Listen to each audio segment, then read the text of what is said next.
This is Daily Blast Live. We're talking about what you're talking about. You all ready for this? Dun, dun, dun, dun, dun. This is a sham. No. Y'all, just stop. Get real.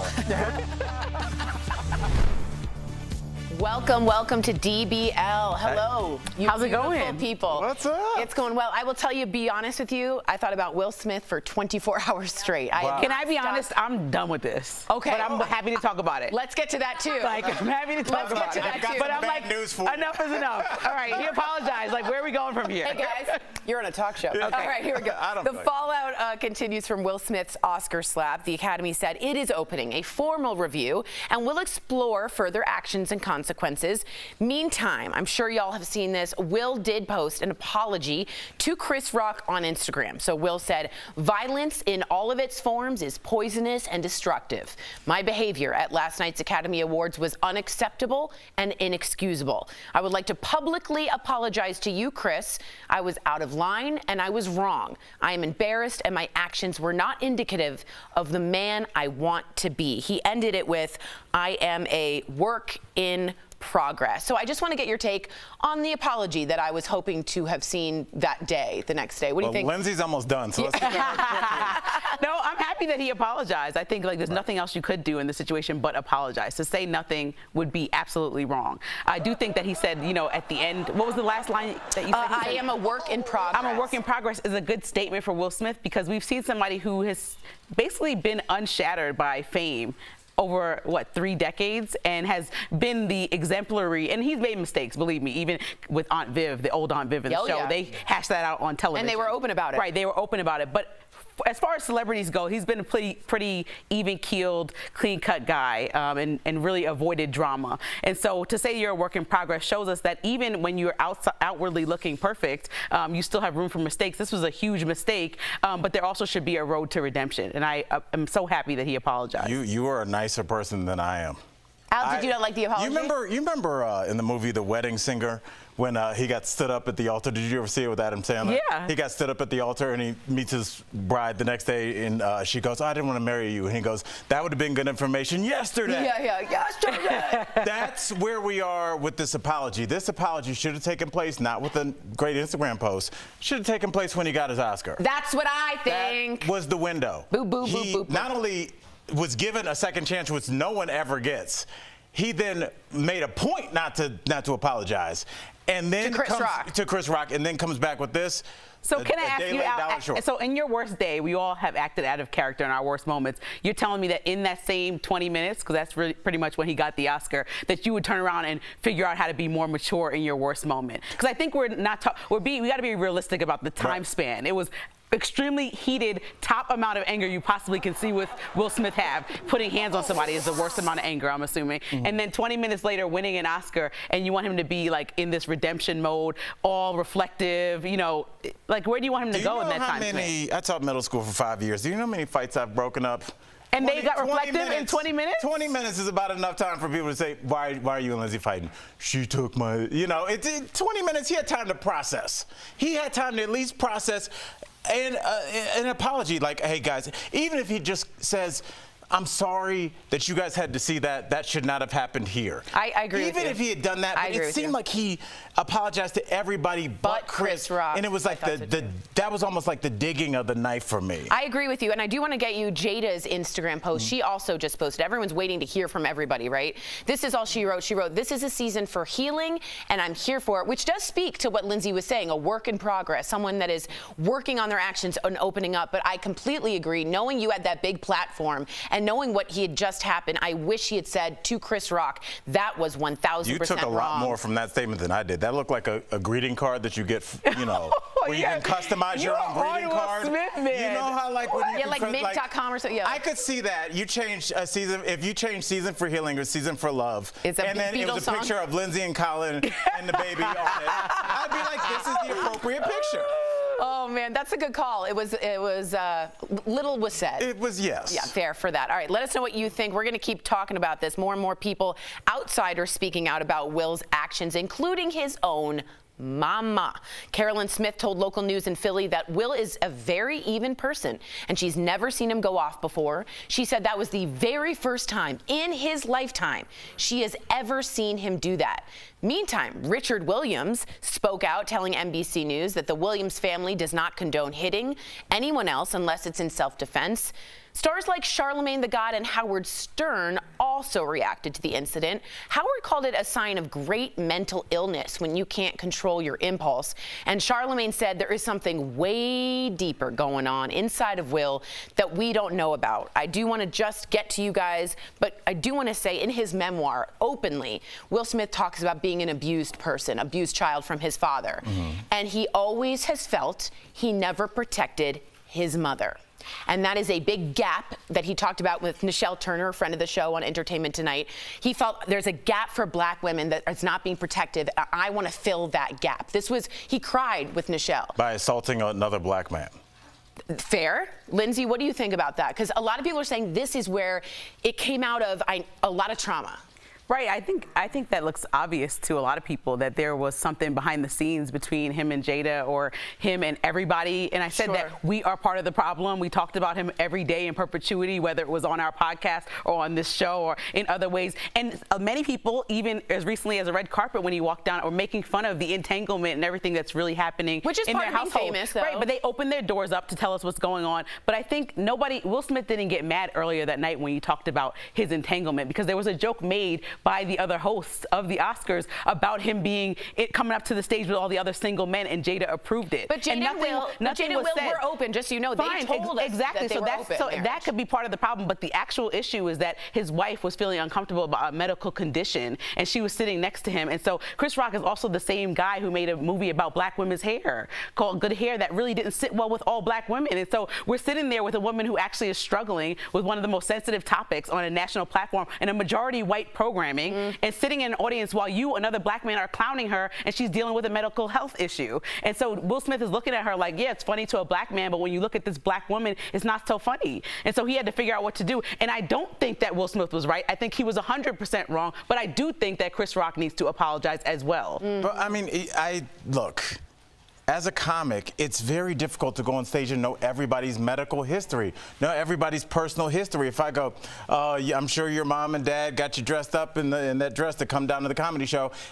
What if your parents had died that week in a car accident? I don't know. Right. I'm talking. But Jada has talked openly about this since 2018. But he has said, by the way, it is an ad lib, what he did say. I want to let that share. And context-wise, he is saying, or his camp is saying, he did not know that she had alopecia. Now, he did do that documentary on black women's hair called Good Hair. So you'd think he'd be even more somewhat sensitive to that. But I hear what you're saying. I don't think we'd be having this conversation if somebody's wife had cancer and was balding, and he said that to them and didn't know. I think we still would. I don't think we'd be having this conversation. The person that said it, you can't use your hands. For sure. I said my statement was first that Will Smith was 100% wrong, but that doesn't mean that absolves Chris from any type of apology. When I saw that fake apology going around social media, I was like, wow, this is very big of both adults to understand where the wrong in the situation lies for all people. Will Smith being the wrongest, which is not even a word, but he put hands on. Agreed. You know, do you think, real quick, yes or no, Chris Rock should apologize? No. Okay. Let us know what you guys think. Coming up on DBL, the incident at the Oscars is shining a light on Jada's health struggle like we were talking about. So what is alopecia? Don't worry, we got you. Actually, Dr. Coley's got you. She's here to explain it, and she is the recognizable voice of so many characters like Tommy Pickles from Rugrats. We're talking with E.G. Daily about her long and legendary career. Stay tuned. Closed captioning provided by... Let me...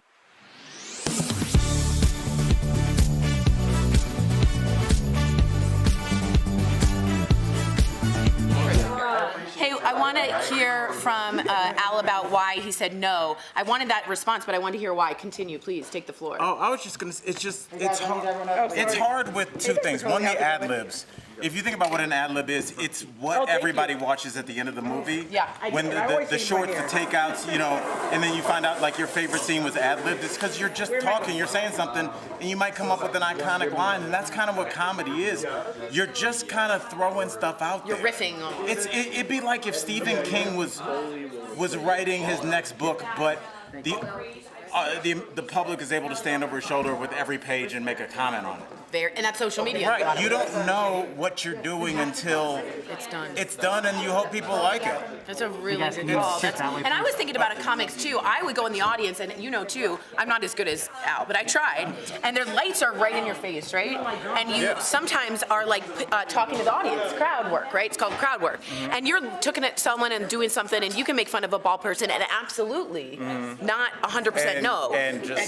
But does that mean that you aren't at fault? Which is what Lindsay was saying. I was on stage one time, this is 10 years ago, and I was talking to a guy, and I was like, dude, are you hating the show that much you can't even look? And somebody's like, he's blind. Oh, that's And I was like, because he's just like staring at the wall. I was like, bro, the show's up here. Right. Because I'm having, And you didn't know. You didn't know. And luckily he was very fun and he was jocular about it, but like it could have gone left, Totally. you know? Ryan Seacrest, remember American Idol? Contestant was blind, and as he got out, they got him a golden ticket. I'll never forget Ryan Seacrest going like this to him. And I'm like, don't high five a blind. That's not going to work out. Blind people, I want to talk about them at some point. I feel like they don't get as much insanely props. Like, brilliant. It's amazing. It's amazing. Walking around Manhattan. And they No other day. with this, I can't even. If you dropped a 20-year-old off in downtown Manhattan, you got to go get it.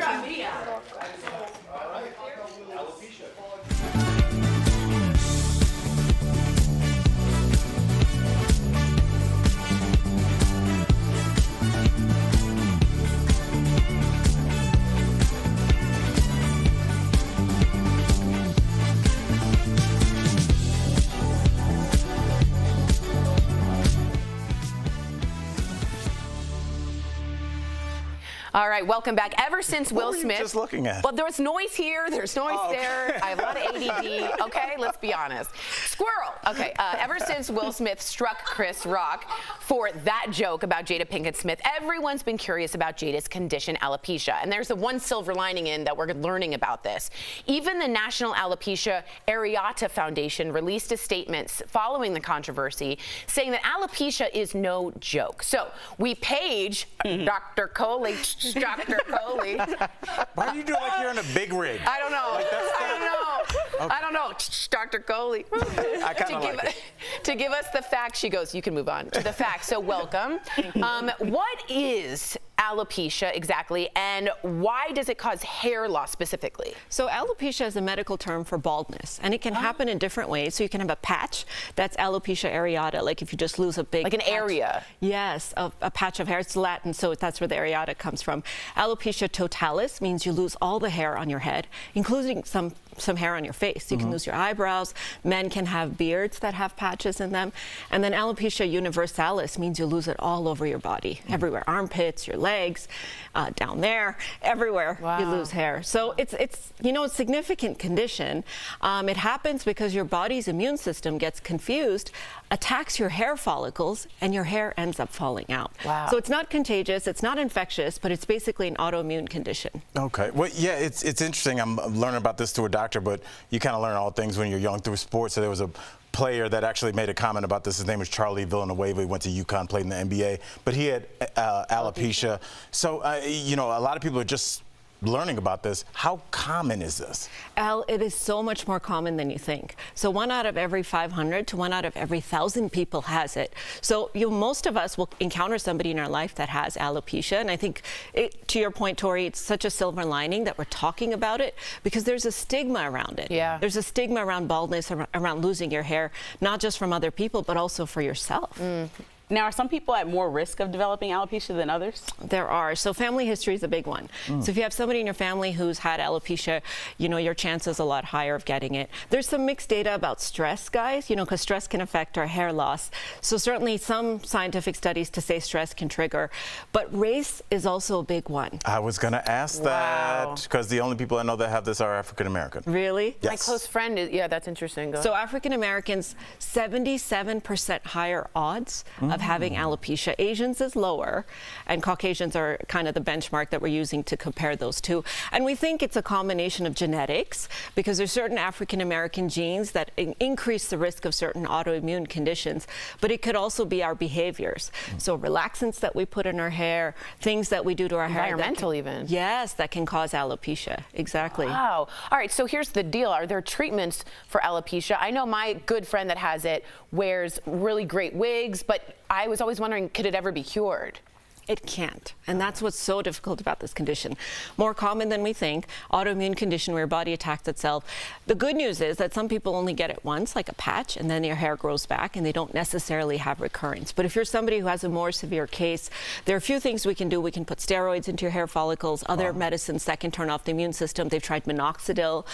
But that's the reason there's such a psychological impact. And so anxiety and depression after somebody has alopecia is profound. And I want us to use this opportunity to turn into people that may have alopecia, really encourage them and help them to live with their illness, because it is a chronic illness. Especially, let's be honest, Lindsay and Doctor, with women, like hair is so vitally part of it. You know what I mean? And that's the thing with Jada. A lot of people thought she was just boldly being Jada, but she really was struggling and shared that experience, which is why it was so personal, I think, to a lot of Black women. Yeah, I appreciate that take on that. That's a layered conversation. Thank you so much, Thanks, Doc. Doc. Appreciate it. If you have a question that you'd like to ask us, don't be afraid, don't be embarrassed. Just write us in social media. I've asked her very embarrassing questions, or info@dailyblastlive.com. Again, thank you for being here, Doc. We'll be right back.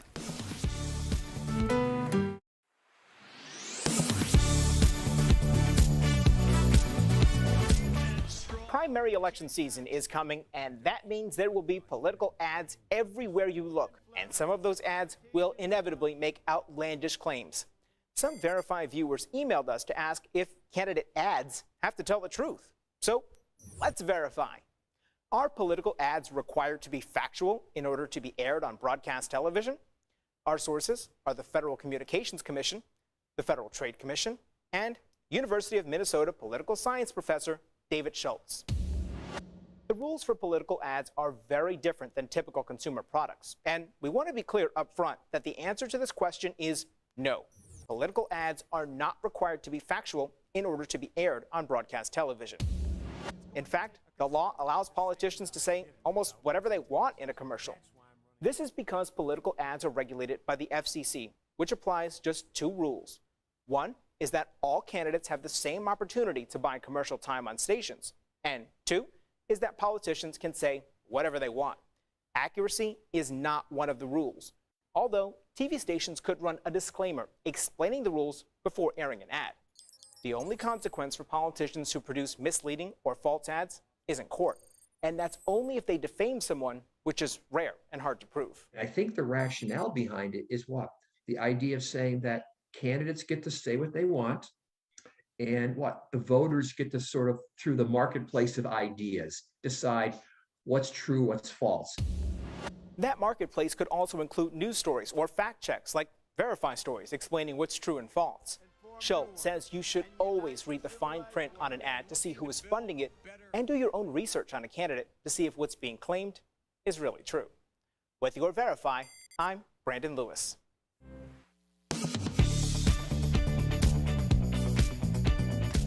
Welcome back to DBL. What do Tommy Pickles from Rugrats, Buttercup from the Powerpuff Girls, and Froggy from the Little Rascals all have in common?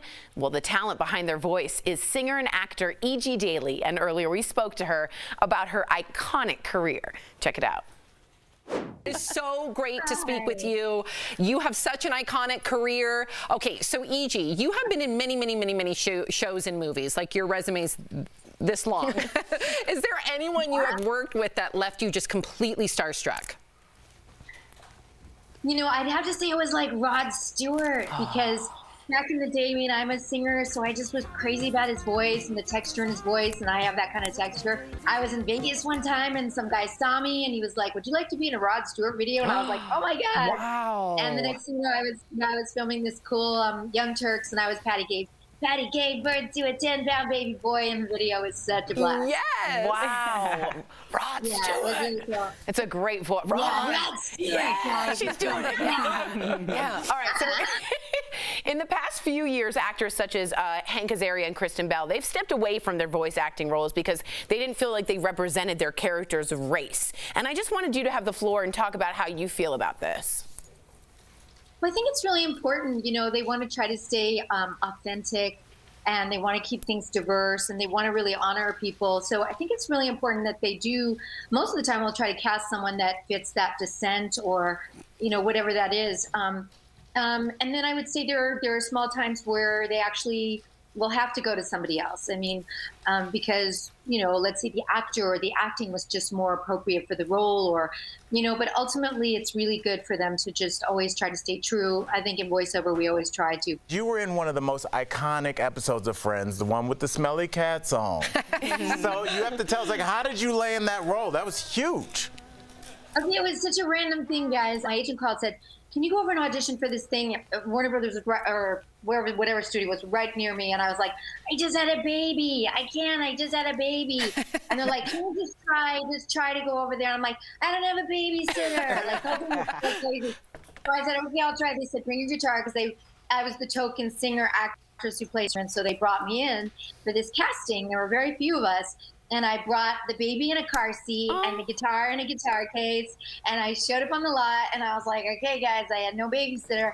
I popped the baby down in the car seat. I picked up the guitar, I sang, I read the lines, and the next day I was cast in that show. It was so fast. And everybody that went for auditions after that for a year brought a baby with them. Like, it's and a good guitar. luck.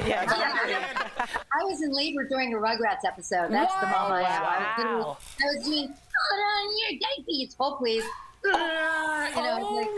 then I had a baby. Yeah, Mother warrior. Mother hustler. Yes. Mother hustler, mother warrior. That's exactly right. And let me ask you about this. Your very first voice acting, very first, and the crew's going to make fun of me here. I've done 1,000 voiceover actings. I've never gotten even a call.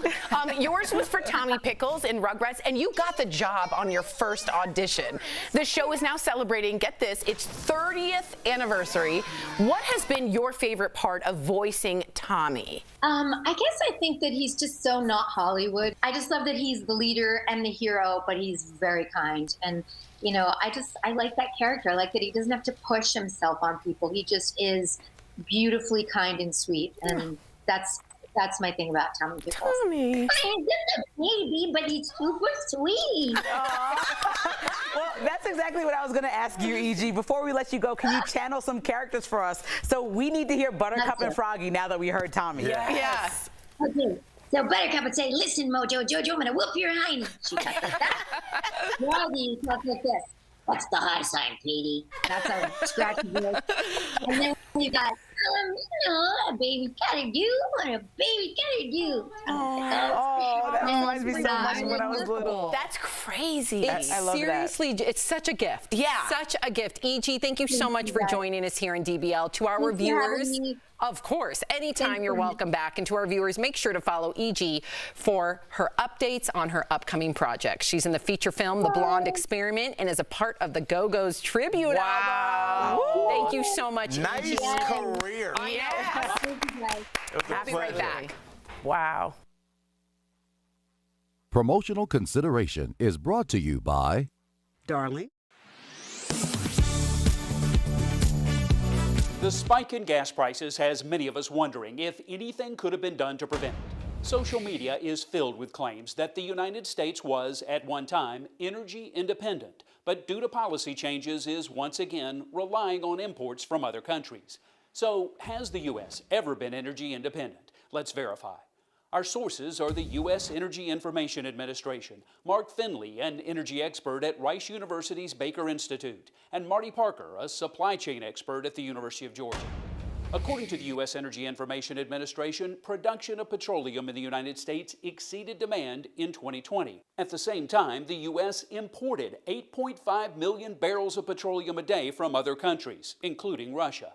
Energy expert Mark Finley says, we've reduced our dependence on imports, but some parts of the country still rely on it. Where the oil is produced and where the gasoline and diesel fuel is refined doesn't always match up with where it's consumed. In some cases, it's cheaper to import it. Our supply chain expert Marty Parker says petroleum imports have helped the U.S. through supply issues here, including last year's temporary shutdown of Colonial Pipeline. It makes sense to have relationships with multiple countries, not being completely dependent on any one source of energy. Even as our supply and exports of petroleum increased, the U.S. never stopped importing it. For the last 70 years, the U.S. has not been energy independent. That claim is false.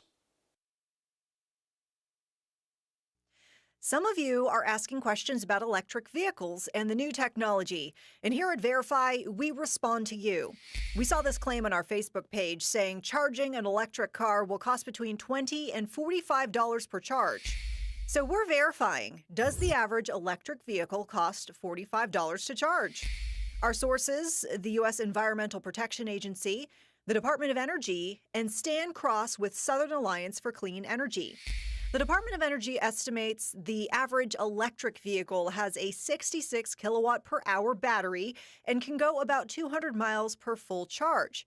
In a study, the DOE surveyed electric vehicle owners' charging habits and found most drivers pay an average of 15 cents per kilowatt hour to charge the battery. That means it costs about 5 cents per mile to drive an electric vehicle. Charging your EV at home, it's like buying 60 cents a gallon gasoline at the gas station. It's just really, really cheap. And that's part of what makes buying an electric vehicle an economic advantage. It is true, though, that charging an electric car can cost more than that if drivers use a fast charger. That can cost 3 times more than at-home charging. But studies show most electric vehicle drivers don't usually use fast chargers. So we can verify, no, the average electric vehicle does not cost $45 to charge. If you do the math, it costs about $10 to fully charge an electric vehicle.